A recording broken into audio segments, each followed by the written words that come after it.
सभी साधक साधिकाओं को जय श्री माता रानी, जय माँ योग माया। आज हम उन निसंतान दंपतियों के लिए प्रयोग लेकर आए हैं जो बहुत दिनों से अपने संतान प्राप्ति के लिए परेशान हैं और जगह जगह भटक रहे हैं, लेकिन उन्हें कहीं सफलता नहीं मिल रही है।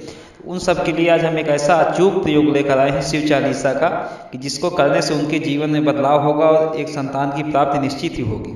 भगवान शिव ही संतान के देवता माने जाते हैं, क्योंकि वही संतान को देते हैं, चाहे पुत्री हो चाहे पुत्र हो, सब उन्हीं की कृपा से प्राप्त होता है।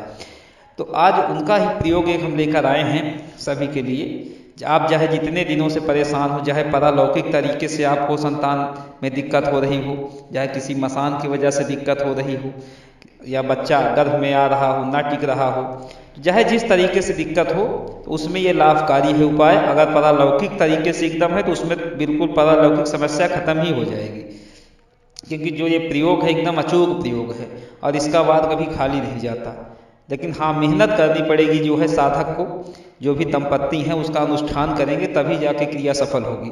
चाहे जिस प्रकार की समस्या हो उनमें लाभ ही होगा। अगर मेडिकली दिक्कत है, डॉक्टरी परीक्षण के बाद जो भी समस्याएं होंगी उनको दवा जल्दी कवर कर लेगी इस अनुष्ठान को करने के बाद, और बहुत तरीके से उनको आध्यात्मिक लाभ भी होगा और संतान की प्राप्ति भी हो जाएगी। अब कहीं भटकने की जरूरत भी नहीं पड़ेगी। तो आज का उपाय है शिव चालीसा का। भगवान शिव का चालीसा इतना पावरफुल है, समझ लीजिए कि इसका अनुष्ठान करने के बाद संतान की समस्या तो पूर्णतः ठीक ही हो जाएगी। अगर भाग्य में संतान आपके नहीं भी होगी तब भी भाग्य की रेखा बनने लगेगी। इतना पावरफुल प्रयोग है भगवान शिव का।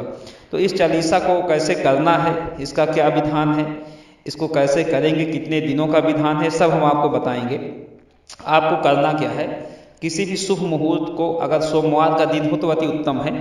सोमवार के दिन से उनका पंचगव्य से पूजन करके व्यवस्थित तरीके से एक लकड़ी के बजोट पर शिवलिंग को स्थापित करके श्वेत वस्त्र पे और आसन कुशा या कंबल का बिछा के 11 अगरबत्ती लगानी है आपको। देसी घी का दीपक जलाना है, कनेर के पुष्प अर्पित करने हैं और जो है उनको भोग प्रसाद में खोए से बनी हुई मिठाई और लड्डू समर्पित करना है। और जो है उसके बाद शिव चालीसा का अनुष्ठान संकल्प पूर्वक करना है। यह अनुष्ठान 41 दिन तक आपका चलेगा।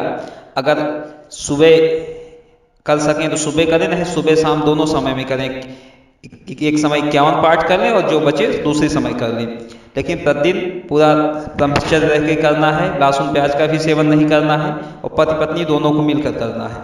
संकल्प क्या लेंगे आप, हे परमपिता परमेश्वर, हे भोलेनाथ, हे शिव शंकर, आज से हम आपके शिव चालीसा का 41 दिनों के लिए पति पत्नी मिलकर अनुष्ठान करने जा रहे हैं। हमारे दाम्पत्य जीवन में जो संतान का सुख नहीं है, हमें संतान प्रदान करें प्रभु, और हमारे कष्टों का निवारण करें। अगर कोई पारलौकिक समस्या हो प्रभु तो उसको भी दूर करें, अगर कोई मेडिकली दिक्कत हो तो उसको भी दूर करें। ऐसा संकल्प आप अपने भाषा में ले लीजिएगा। उसके बाद आपको जमीन पे छोड़ देना है और फिर संकल्प लेने के बाद 108 पाठ 41 दिन तक कंटिन्यू करना है आपको।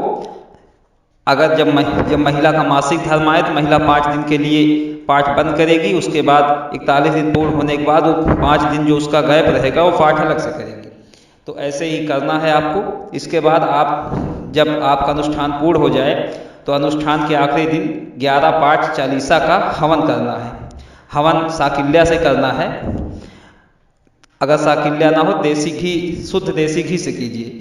सभी दोहा में स्वाहा लगाकर, जितने भी दोहा हैं 40 दोहा, उनमें 11 पाठ का हवन करना, सब में स्वाहा लगा के करना है। उसके बाद आपका यह पूर्ण हो जाएगा। उसके बाद शुभ मुहूर्त, शुभ तिथि देखकर आप गर्भाधान के लिए प्रयास कर सकते हैं।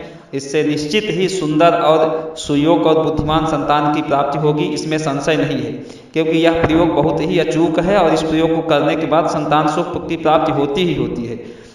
चाहे जितनी बड़ी पारलौकिक समस्या हो, चाहे किसी ने गर्भ का बंधन कर दिया हो, कोई आपके पेट में नकारात्मक शक्ति घुस गई हो और वह बच्चा खंडित कर दे रही हो, चाहे जिस प्रकार से पारलौकिक समस्या है तो हट जाएगी।